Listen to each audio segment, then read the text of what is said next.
You think access is open. It isn't. You think it spreads. It doesn't. You think more paths mean more access. They don't. You think availability means you can reach it. It doesn't. It looks available. It looks reachable. It looks like it extends outward. It doesn't. Access is not a condition. It is a filter. This is Achronic, a long-form documentary series about power, geography, and time. Not events, not heroes, not chronology, structures that outlast empires. What appears accessible is only what has not yet been filtered out. It is not evenly distributed. It is selectively allowed. Access does not expand. It concentrates. It moves toward efficiency. It aligns with control. It follows pathways that reduce friction. And in doing so, it excludes. Not by force, by structure. Access is not denied directly. It is shaped. Paths are formed. Routes are reinforced. Alternatives are weakened. Over time, what remains is not open. It is optimized. And optimization is never neutral. It favors certain directions. It privileges certain flows. It limits what can pass. What you experience as access is only the visible part of a selection process. Most paths do not disappear. They become unusable. Too slow. Too distant. Too costly. Too indirect. Access does not close. It becomes unreachable. This creates the illusion of openness, because nothing is explicitly blocked, but everything is implicitly constrained. The system does not need barriers.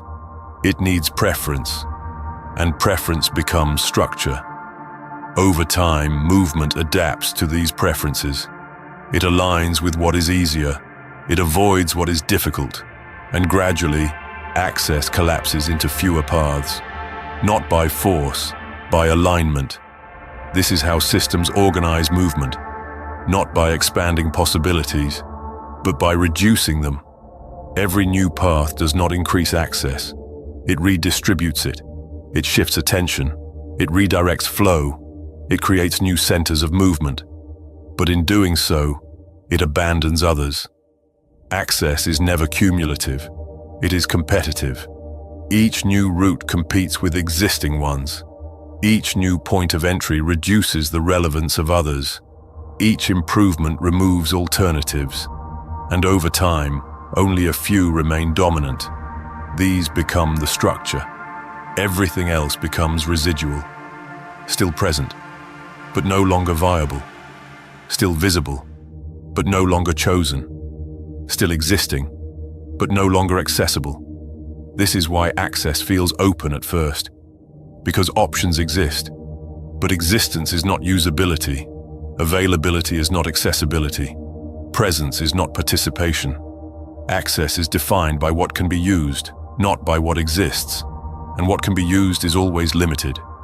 The system selects, silently, continuously, without declaration. It favors speed. It favors proximity. It favors alignment with existing flow, and in doing so, it narrows, not abruptly, gradually, until what remains appears natural, obvious, unavoidable. This is where perception fails, because the system no longer looks selective, it looks inevitable. What remains is mistaken for what is possible, but it is only what survived selection. Everything else was filtered out, not removed, rendered irrelevant. This is why access never expands. It reorganizes. It shifts from one structure to another, but it never becomes equal, because equality would require frictionless distribution, and no system sustains that. Friction always exists, distance always matters, capacity is always limited, and limitation creates hierarchy. Some paths become dominant, others become marginal, most become invisible, not because they disappeared, because they stopped being used. Access is not granted, it is structured, and structure cannot be neutral. It always favors some directions over others. It always amplifies certain flows. It always suppresses alternatives, not intentionally, but inevitably. Over time, the system stabilizes around what is easiest to maintain, not what is most open, not what is most fair, what is most efficient.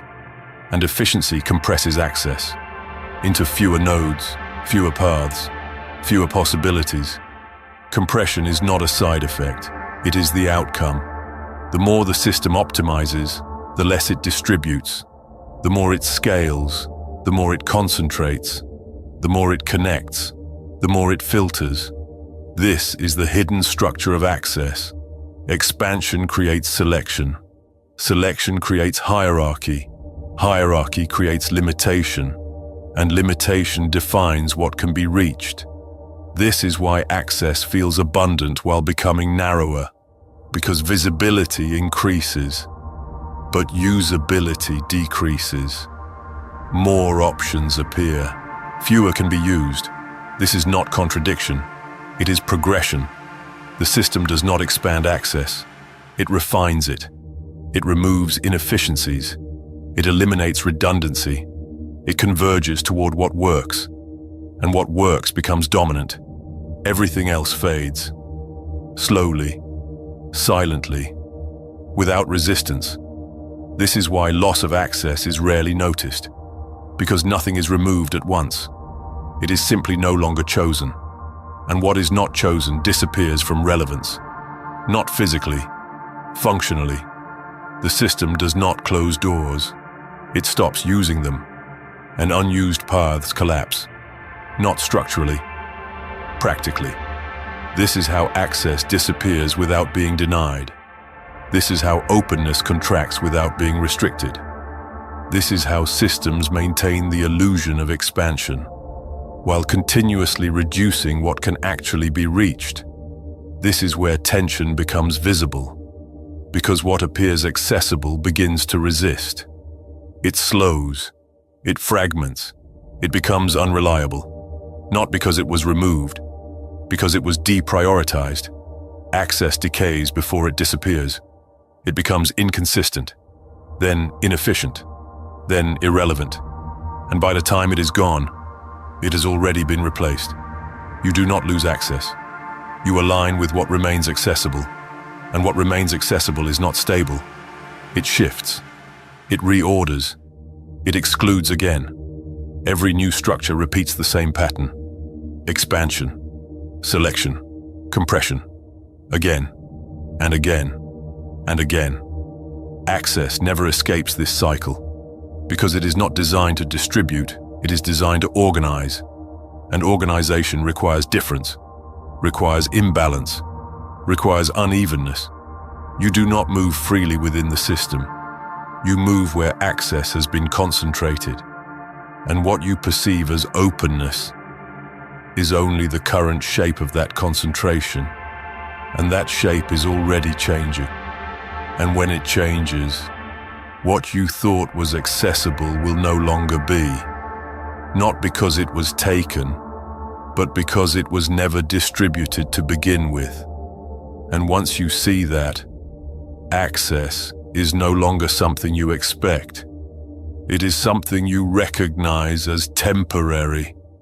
And once it is temporary, it was never open at all.